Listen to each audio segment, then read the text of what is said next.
Hey gang, Scott Davenport here, and today's video is short, sweet, about split tones and when to use them, or at least when I use them. If you're not familiar with what a split tone is, in brief, it allows you to tint shadows with one tone and highlights with a second tone and control the balance between them. And you can choose how saturated or how muted you'd like to make those different tones, and it really can change the mood of a photo quite dramatically.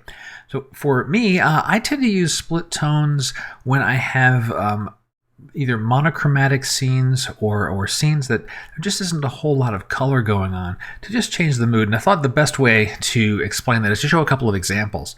So this is a final image here. You can see I've got split toning turned on. Let me hit the backslash key really quick so you can see what I started with. So, a very muted palette, not a lot of color, more or less a bunch of shades of blue, gray, neutral tones. Not a lot happening here. And I did try this one as a black and white as well, but ended up liking the color version.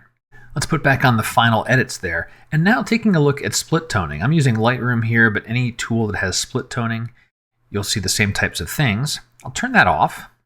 And we see there's some hints of warmth, bits of orange in the rocks here. Still have that large swath of blue-gray in the background. Then turning that split tone back on, basically adding a bit of a warmer tone throughout the scene. And it just changes the mood. Doesn't necessarily mean one is better than the other, but it certainly is different.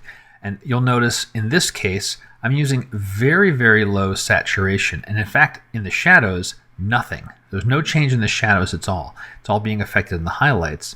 And the balance is biased much farther toward the highlights. In Lightroom, if I push to the right, that becomes highlights. To the left becomes shadows. You can kind of see that from the darkness to brightness in the slider tone itself. So really adding a touch of warmth to the overall scene, not touching the shadows at all. Let's look at a second example. Now in this photo, you'll see a much more dramatic change. This is somewhat of a classic split toning situation, doing a warm, cool kind of touch. So looking at the tones we have in split tone, I have a warmer tone. This is a kind of a muted yellowish tone, so it looks kind of a rusty or golden brown. And then in the shadows, a off blue type of thing, an undersaturated, low saturation blue. You're noticing a theme here. I tend to use relatively low saturation values when I'm doing split toning. Once again, let me do the backslash key so you can see the original photo. The sun didn't make an appearance.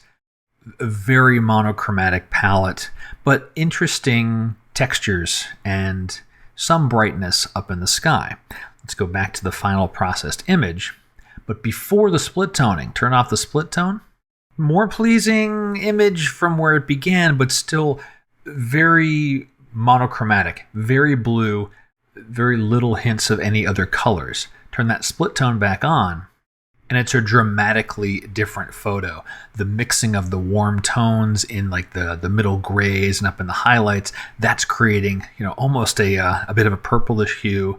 The shadows, keeping those deep. And again, in this scene, once again, I biased things very far toward the highlights. Just for the sake of argument, if I were to give much more of a cool tone to it, you can see things, again, changes very much. This is now a very different photo, if I undo that change, from the more warm biased photo.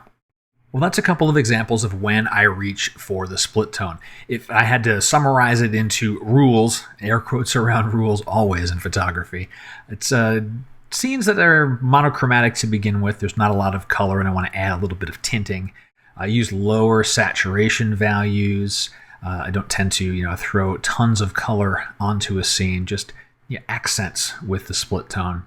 And if all else fails, look for a warm, cool type of tinting to your photos. If you're not sure what colors to use, do something warmer in the highlights, something cooler in the shadows, and play with the balance slider and throw things around to see what you come up with.